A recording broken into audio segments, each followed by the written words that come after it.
En la antigua Grecia, durante el siglo IV a.C., un niño nació en Estagira, una ciudad en el norte. Su nombre era Aristóteles. Rodeado de paisajes sencillos y vida rural, la promesa de su mente aún era desconocida.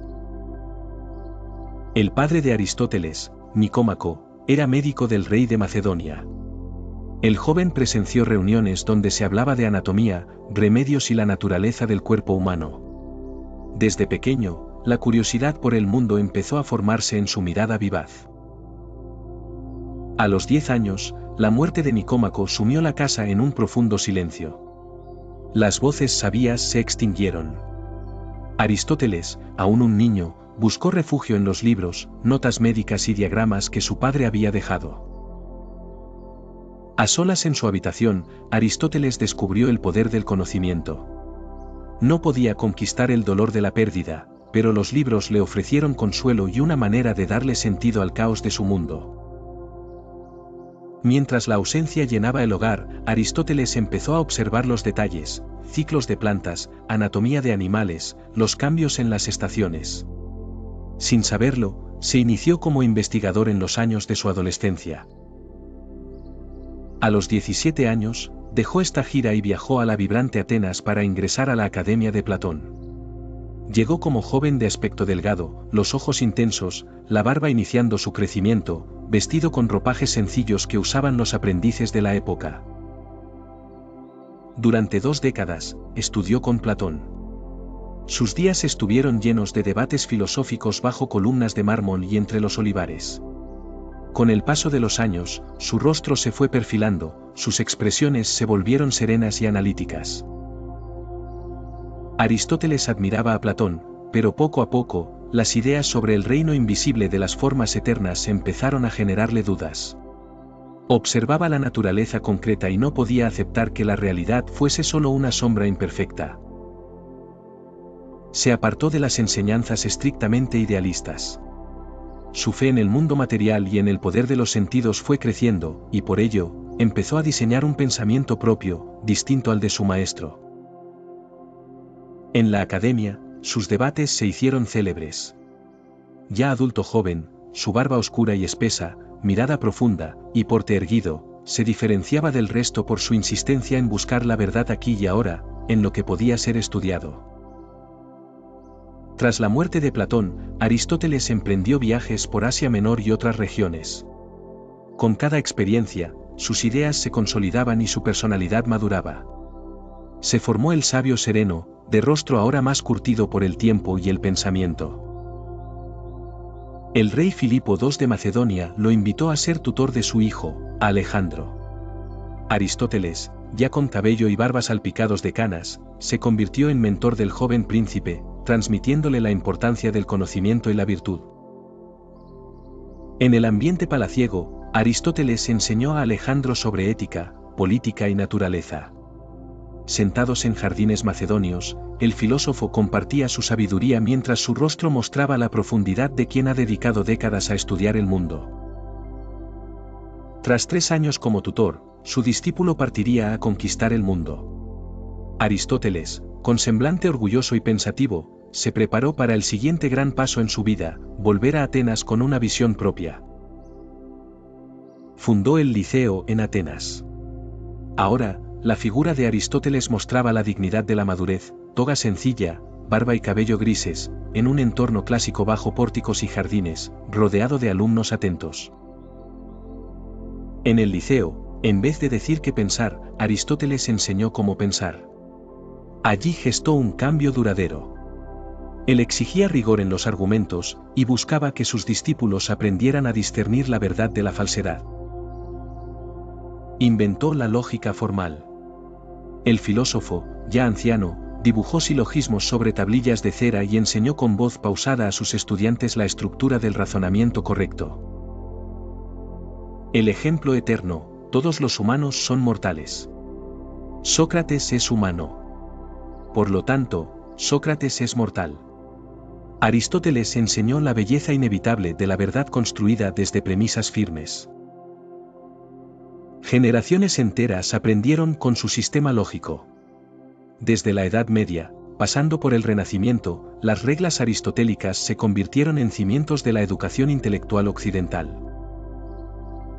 Incluso hoy, a siglos de distancia, el legado de Aristóteles persiste en cada razonamiento sólido, en cada análisis riguroso. Cuando enfrentamos contradicciones y buscamos claridad, seguimos honrando su método. El pensamiento de Aristóteles ofrecía un orden interior a quien lo practicaba, una manera de poner sentido al caos del mundo y desarrollar el discernimiento mediante el estudio metódico. No se conformó con la pura teoría. En su época, los filósofos especulaban en asambleas de mármol y bibliotecas, pero él eligió la observación directa de la realidad como guía principal de su trabajo. La curiosidad llevó a Aristóteles a observar fenómenos físicos, la caída de las piedras, el ascenso del humo, el movimiento de las aves por el aire, en paisajes griegos llenos de vida y color natural. Detrás de cada pregunta científica, propuso una explicación basada en 4 elementos: tierra, agua, aire y fuego. Aunque hoy sabemos que sus ideas eran limitadas por la ciencia de su tiempo, era un intento honesto de dar sentido al universo. Y lo hizo con rigor y humildad, sabiendo que podía estar equivocado. Su honestidad intelectual lo elevó por encima de aquellos que buscaban verdades cómodas y fáciles. Aristóteles observaba, razonaba, y aceptaba errores. Estaba construyendo la ciencia desde el método más simple, confiando en los sentidos y la razón antes que en dogmas. Disecó animales, estudió embriones de pollo, observó cómo se formaban órganos, cómo la vida emergía con precisión y maravilla bajo sus ojos atentos. No se limitó al mundo terrestre. Aristóteles se adentró en el estudio del mar y reconoció que los delfines no eran peces, sino mamíferos. Descubrió patrones de la naturaleza que nadie antes había visto. Creó taxonomías, clasificó 500 especies, sentó las bases de la biología comparativa. Lo hizo con observaciones meticulosas, anotando todo en pergaminos y tablillas. Aristóteles avanzó en edad mientras su curiosidad no mermaba. Sus días en la Academia de Platón habían quedado atrás, mas su pasión por organizar el saber seguía intacta. Él, ahora más maduro, recorría jardines y patios de Atenas, observando a su alrededor, clasificando todo lo que veía, convencido de que la realidad tenía una estructura comprensible. Sentado bajo el sol de la Grecia antigua, Aristóteles reunía a su alrededor a discípulos deseosos de aprender. Con cabello y barba oscurecidos por los años, les relataba que el simple mirar sin prejuicio era un arte que pocos dominaban. Que clasificar las criaturas y fenómenos requería rigor y honestidad intelectual. En el Liceo, rodeado de papiros y rollos, explicaba a sus seguidores que buscar patrones en el mundo observable no bastaba, cada descubrimiento acarreaba nuevas preguntas. Si la evidencia lo exigía, debía cambiar de opinión sin temor ni orgullo, pues la ciencia no era dogmática, era una búsqueda honesta. A medida que el tiempo marcaba su rostro, Aristóteles llegó a los límites de lo visible. Comprendió que algunas preguntas escapaban incluso a la observación más meticulosa. ¿Qué hace que algo sea lo que es y no otra cosa? ¿Qué es realmente el ser? Ya mayor, en la penumbra de su estudio, Aristóteles meditó en silencio. Lo físico tenía fronteras, pensó, y decidió cruzarlas con la mente. Así nació la metafísica, no como un reino diferente, sino como el intento de contestar los enigmas más fundamentales de toda realidad. Para ilustrar su pensamiento, Aristóteles tomó una estatua de mármol. Reunió a sus alumnos y les hizo tocar la piedra, reconociendo la causa material. Les hizo contemplar su forma humana, la causa formal. Recordó al escultor, la causa eficiente. Finalmente, les preguntó cuál era el propósito de la pieza, la causa final. Así, en los patios del Liceo, durante largos paseos, enseñó su sistema de las 4 causas, un mapa conceptual que orientó pensadores durante siglos, aun cuando la ciencia moderna abandonara la idea de que todo tiene un propósito inherente.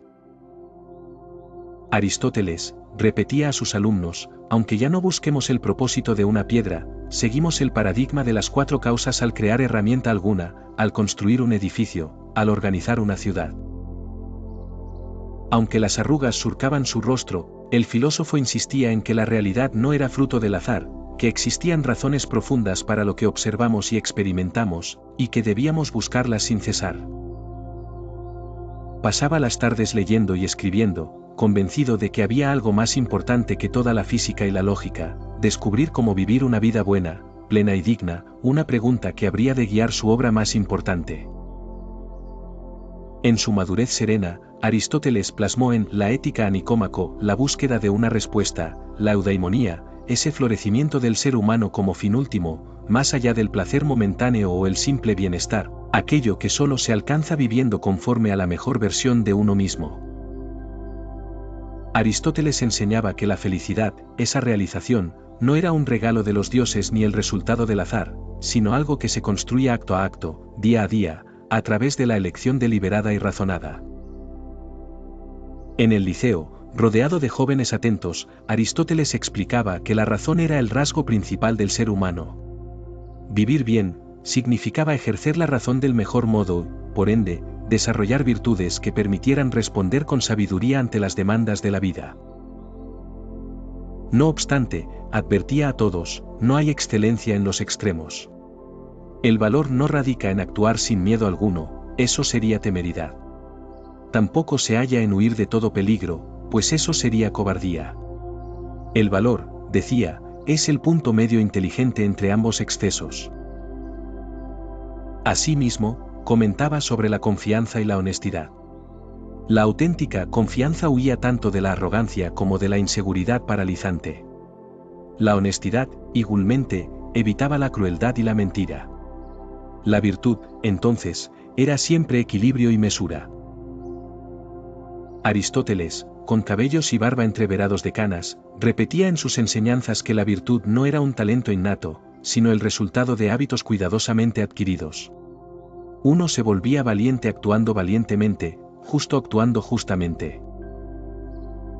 Para sus discípulos, utilizar la razón y cultivar esos hábitos era como aprender a tocar la lira, al principio forzado, luego con naturalidad, hasta que los acordes de la vida virtuosa se volvían cotidianos e inevitables.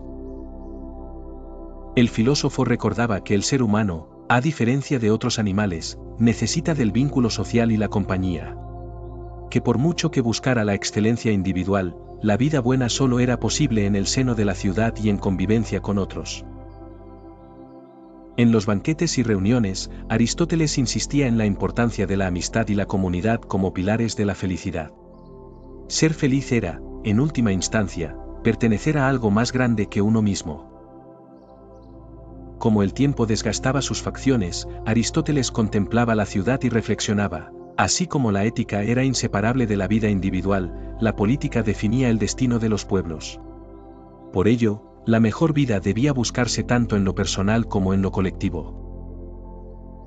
Con meticulosidad, él y sus discípulos recorrieron las ciudades griegas, recolectaron leyes y constituciones, estudiando 158 formas distintas de organización social.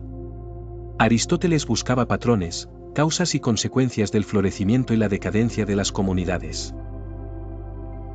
En los frescos corredores del Liceo, Aristóteles caminaba con paso medido, la barba ya canosa y los ojos profundos, llevando el peso de los años y el conocimiento en su mirada.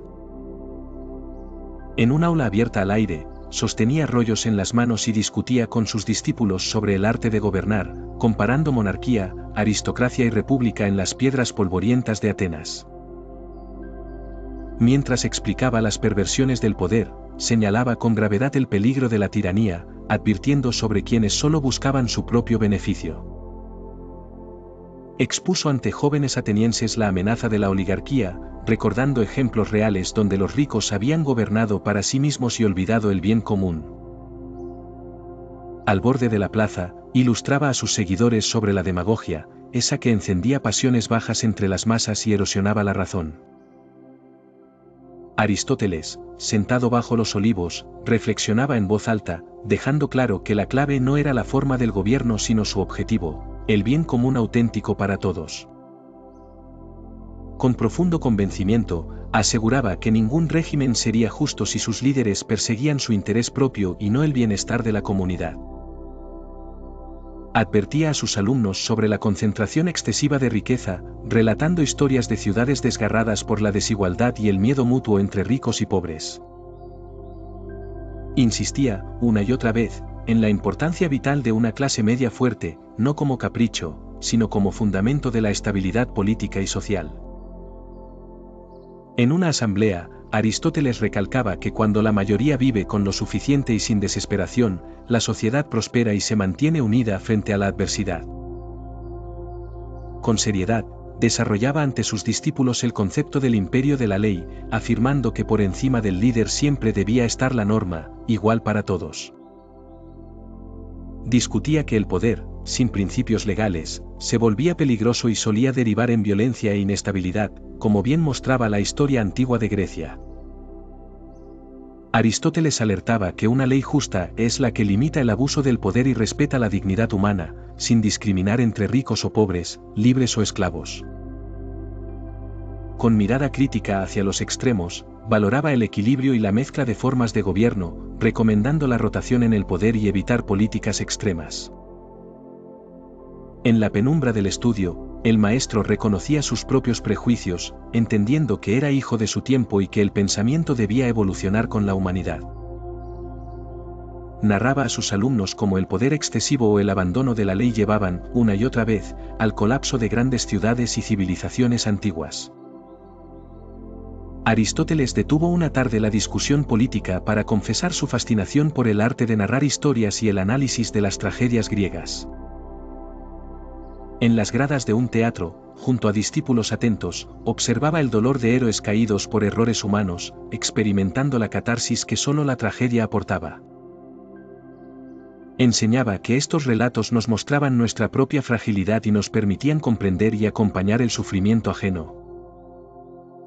Afirmaba que el miedo y la compasión, despertados en los espectadores del teatro, les ayudaban a salir transformados, más humanos y solidarios. Por las calles de Atenas, Aristóteles explicaba que una buena historia debía tener estructura, lógica interna y coherencia en los actos y decisiones de los personajes. Sus lecciones sobre la estructura narrativa de principio, medio y fin se instalaban en la mente de los más jóvenes, sentando bases para la literatura futura. Defendía la importancia de las historias como forma de conocimiento insustituible, capaces de transmitir la complejidad de la vida y el peso de las decisiones morales. En la biblioteca del Liceo, rodeado de pergaminos, insistía en que las historias no son solo entretenimiento, sino ayuda para entender y habitar el mundo, en comunidad. Ya mayor, Aristóteles veía llegar el crepúsculo de su vida, habiendo escrito incansablemente sobre política, ética, ciencias y arte, guiado por la búsqueda incansable del saber. Sus palabras y enseñanzas comenzaban a perderse tras su muerte, a medida que bibliotecas eran destruidas y los imperios se desmoronaban por toda la cuenca mediterránea. Sin embargo, sus ideas encontraron refugio en ciudades lejanas, conservadas en árabe por sabios del mundo islámico, que las estudiaron y expandieron en Persia y al-Ándalus. Siglos después, esos textos regresarían a Europa y encenderían una revolución intelectual, aunque no sin despertar resistencias y veneración excesiva a su figura. Fue necesario que la ciencia moderna refutara sus errores y evolucionara, como harían Galileo y Newton, algo que el propio Aristóteles habría aceptado con humildad. Su pensamiento, más allá de los errores, sobrevivió porque enseñó a buscar la verdad con honestidad y a priorizar siempre la evidencia sobre la autoridad. Para él, la virtud, el equilibrio y el desarrollo del pensamiento crítico y de la comunidad eran esenciales para la felicidad y la buena vida, ideas que perduran hasta hoy. Así, la figura de Aristóteles permaneció como ejemplo de sabio maduro, de rostro marcado por la experiencia y el tiempo, cuyo legado no fue dar respuestas finales sino guiarnos a preguntar siempre por el sentido de nuestra existencia.